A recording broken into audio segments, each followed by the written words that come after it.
आज मैं ग्रामर के दो डिटरमिनर पढ़ा रहा हूँ। हाँ साथियों, आप जानते हो ये पेन है और ये सारे गिनेंगे तो उसको बोलेंगे पेन्स, PENS, पेन्स।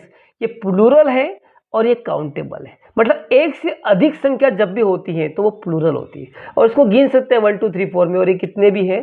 तो जब प्लूरल काउंटेबल नाउन या लार्ज नंबर की बात करते हैं तब हम डिटरमिनर मैनी का प्रयोग करते हैं। मैनी के जस्ट बाद में जब प्लूरल नाउन आता है और वो भी काउंटेबल हो तो समझ जाना ये क्या आएगा, many. There are many pens in the glass. Glass के अंदर कई पेन है, कई का भाव आ रहा है और उसके बाद पेन से, तो there are many pens in the cup या इन द ग्लास। तो ग्लास के अंदर बहुत सारे पेन है, बहुत सारे का भाव आ गया और प्लूरल शब्द आ गया तो मैनी का प्रयोग होगा। ठीक है, साथ ही देखो ये कलर है और ये सारे क्या हो गए, कलर्स। तो there are many colours on my palm. मेरे हथेली पर बहुत सारे कलर्स है। तो मैनी कलर्स क्यों लगा, क्योंकि प्लूरल है। मैनी के बाद का नाउन लार्ज नंबर्स बता रहा है और ये प्लूरल है।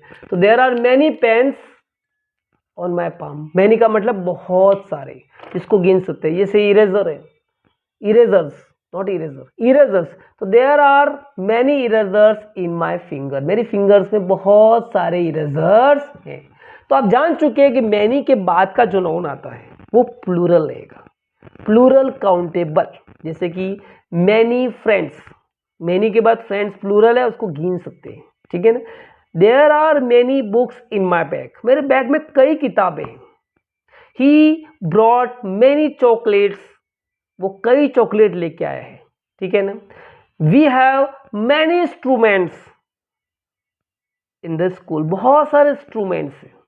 ठीक है, तो बहुत सारे और मैनी का अर्थ। ठीक है ना।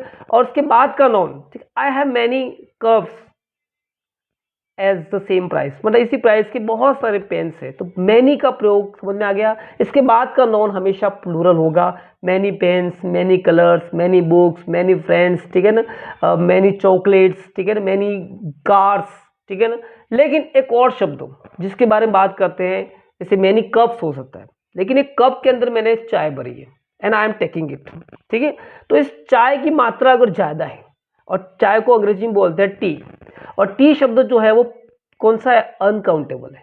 तो कह सकते हैं कि बहुत ज्यादा चाय है। ठीक है ना। तो there is much tea in the cup. Much tea, और टी कौन सा हो गया, अनकाउंटेबल। सिंगुलर होता है अनकाउंटेबल। तो मच टी का मतलब क्या हो गया, there is much tea in the glass, मतलब ग्लास के अंदर बहुत ज्यादा टी है, मतलब लार्ज क्वांटिटी को बताता है, लार्जर क्वांटिटी को बताता है। और इस मच के बाद का जो नाउन होता है वो हमेशा क्या होगा, अनकाउंटेबल। तो प्यारे दोस्तों, इसमें तो बहुत ज्यादा शक्कर है। अब जो शक्कर ज्यादा होती है इसके लिए क्या करते हैं, there is that sugar in the cup. ज्यादा शक्कर है, ज्यादा की भाव में क्या लगाएंगे, मच। तो there is much sugar in the cup. Cup के अंदर शुगर क्या है, चाय के अंदर कितनी है, there is much sugar in the cup. Cup के अंदर बहुत ज्यादा शुगर है। ठीक है ना। ज्यादा का भाव, उसके बाद का नाउन जो होता है वो कैसा होगा, अनकाउंटेबल रहेगा। जैसे कप है, उस कप के अंदर बहुत सारा पानी है, तो there is much water in the glass. Much water क्यों है, क्योंकि मच के बाद का नाउन जो है वो अनकाउंटेबल है और ये मात्रा कितनी है, ज्यादा मात्रा, इसलिए मच वाटर हो गया। जैसे कुएं के अंदर बारिश के टाइम पे आप गए, कुआं भर गया है, वेल बोलते हैं। तो there is much water in the well. Much का मतलब बहुत ही ज्यादा। किसी किसी व्यक्ति के अंदर बहुत ज्यादा पेशेंस है, तो क्या, ही हैज मच पेशेंस, उसके पास बहुत ज्यादा पेशेंस है, धीरज है, धैर्य रखता वो। तो पेशेंस अनकाउंटेबल है। ठीक है ना। तो मच प्रयोग का मतलब होता है इसके बाद का नाउन जो होता है वो अनकाउंटेबल रहेगा, और ज्यादा का भाव जब बताते हैं तब मच का प्रयोग करते हैं। जैसे मच नॉलेज, मच पेशेंस, ठीक है ना, मच एयर, ठीक है ना, जिसको फील करते हैं, मच गोल्ड, मच सिल्वर, ठीक है ना, मच मिल्क, ठीक है ना। और इसके बाद भी कह सकते हैं कि मच ब्रेवरी, बहादुरी बहुत ज्यादा है। तो मच का मतलब ज्यादा के बाद में आता है, और उसके बाद का जो नाउन होता है वो अनकाउंटेबल रहेगा। अनकाउंटेबल हमेशा सिंगुलर रहते हैं, तब हम मच का प्रयोग करते हैं। अब मुझे ऐसा लग रहा है कि आपको मच और मैनी का कोई डाउट होगा। आपको बताना है कि there are dead dash fingers in my cough.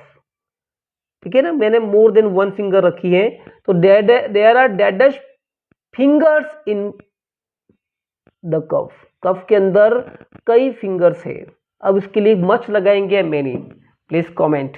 Thank you so much for watching me and my YouTube channel. Thank you.